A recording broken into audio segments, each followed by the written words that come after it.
কিংবদন big match খেলতে আসছে ঢোলভাঙ্গাতে, সামনে মাঠ। আমরা একটু দাঁড়ালাম। এই যে ডেঞ্জারাস শুভ আছে, ডিজে রনি জুনিয়র।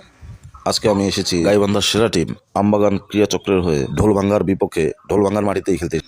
আজকে আমরা যেন জিততে পারি, দোয়া করবেন সবাই। এই যে ভাই, ইনশাআল্লাহ জিতবো না ইনশাআল্লাহ? ডিজে রনি কি জিতবো না ইনশাআল্লাহ? এটার কি নিজের মনে করে নিলেন ভাই? হ্যাঁ ভাই, কি বলছেন? আমি বলছি রনি আছে 100 মারি। ও ডিজে রনি জুনিয়র কালকের man of the match. Oh my God, Mugdho Munna great player. Dangerous Shuvo, কি অবস্থা?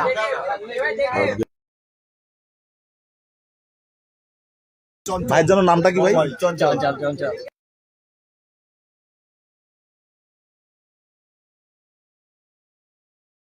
ম্যানার শাবলা ভাই, শাবলা। আমি ডিসিশন একটু পরে দিচ্ছি ভাই। ওকে ভাই, যে কি নিতে পারেন ভাই? আমি ডিসিশন একটু পরে দেব, টিমের সাথে একটু কনসিডার করে। ওকে। দর্শক মন্ডলী, খেলা শুরু হয়ে গেছে অলরেডি। কিংবদন সিঙ্গেল দিয়ে শুরু করলেন। এর আগে ঢোলভাঙ্গা একাদশ টসে জিতে ব্যাটিং করে গাইবান্ধা আমবাগান ক্রীড়া চক্রকে 106 রানের টার্গেট দেয়।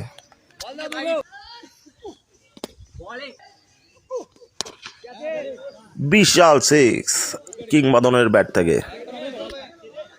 দর্শক মন্ডলী, 106 রানের টার্গেট, 10 ওভারে 106 রান খুব বেশি একটা টার্গেট নয়। কিংবদন এবং ডেঞ্জারাস শুভ যদি 5 ওভার পর্যন্ত ব্যাটিং করতে পারে, তাহলে আপনারা নিশ্চয়ই জানেন কি হতে পারে এই 5 ওভারে। বলতে না বলতেই 6 মেরে দিলেন ডেঞ্জারাস শুভ।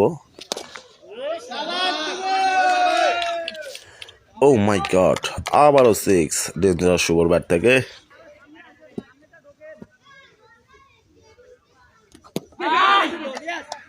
এবারে কিন্তু